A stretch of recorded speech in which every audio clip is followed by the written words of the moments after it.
কয় ও বাবা আসছেন আপনি, হঠাৎ করে না বলে চলে আসছেন, একটু মেহমানদারি তো করাই লাগবে। হঠাৎ করে ঘরে এখন কিছুই নাই, ফ্রিজ খালি। বউরে কয় আমি বাজারে গেলাম, তুই আদা রসুন জিরা এগুলি ফাটা পোতা দেয়া বাইটা রেডি কর। কি বলেন আপনারা? ফাটা পোতা দেয়া বাইটা সাইটা রেডি কর, আমি গোস্তের লেগে গেছিলাম। উনি চলে গেছে বাজারে, স্ত্রী ফাটা পোতা দেয়া ঘষাঘষি ঘষতেছে। ফিরে তো মনের মতলব ভালো না। কোন মতলব? ও যায় কয় আপনি ফাটা ফুটা দিয়ে এগুলি বাইটে সাইডে লাভ কি? আমার কাছে আসেন, আমার শরীর টিপাটাই দেন, আরাম দেন, আমি খুশি তো সব খুশি। মহিলা বুঝলো ফিরের মনের অবস্থা তো ভালো না, স্বামী গেছে বাজারে, এত তাজা ফির যদি আমার যাইতা ধরে আমার জীবন যাইব। ওর থেকে বাঁচার জন্য কি করা যায়? কয় হুজুর আপনি তো মনে করছেন ফাটা ফুটা দিয়ে আমি হলুদ মরিচ গুঁড়া করতেছি, ভিতরে আরেকটা কাজও করি।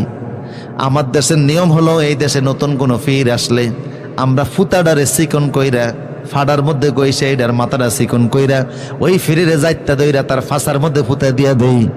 ফির সাপ যদি ব্যালেন্স দিয়া ধৈর্য ধরে দাঁড়িয়ে থাকতে পারে আমরা মনে করি খাঁটি ফির, আর যদি সিটকাছে জামেজে শুরু করে আমরা মনে করি বেজাল ফির। উনি কয় ইন্নালিল্লাহ। কি মনে করে যে এই বাড়িতে আসলাম, না আসাটাই ভালো ছিল। আস্তের উপর গাট্টিটা সাথে নিয়ে আরো আনা শুরু করছে। স্বামী আসছে গোস্ত নিয়ে, কিরে আমার ফির বিছানায় নাই গেল কই? মহিলা চিন্তা করলে এটা তো অন্ধভক্ত, সত্য কথা বললে বিশ্বাস নাও করতে পারে, তাই কৌশলে কয় আপনার ফির আমার কাছে ফুতাটা চাইছিল, আমি দেই না বিদায় রাগ করে বের হয়ে গেছে। মরিদ কয় আমার ফিরের ফুতা কয়টা লাগবো? পুরা গ্রামের ফতা ফিরে দেব। সত্য কইছে না ঘুরিয়ে কইছে? কথা কয় না। ফুতা নিয়ে আরো আনা শুরু করছে। গিয়ে দেখে 3 রাস্তার মাথায় ফির দাঁড়িয়ে আছে সিএনজির অপেক্ষায়। পিছন থেকে ডাক দেখো হুজুর ফুতা নিয়ে আইছি। হুজুর মনে করছে ঘটনা সত্য।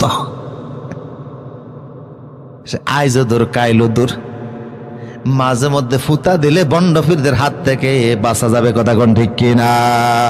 এই দেশে শিরিককে তারা সবচেয়ে বেশি প্রমোট করছে, তবে হক্কানি ফিরদের সাথে আমাদের কলিজার সম্পর্ক আছে না নাই?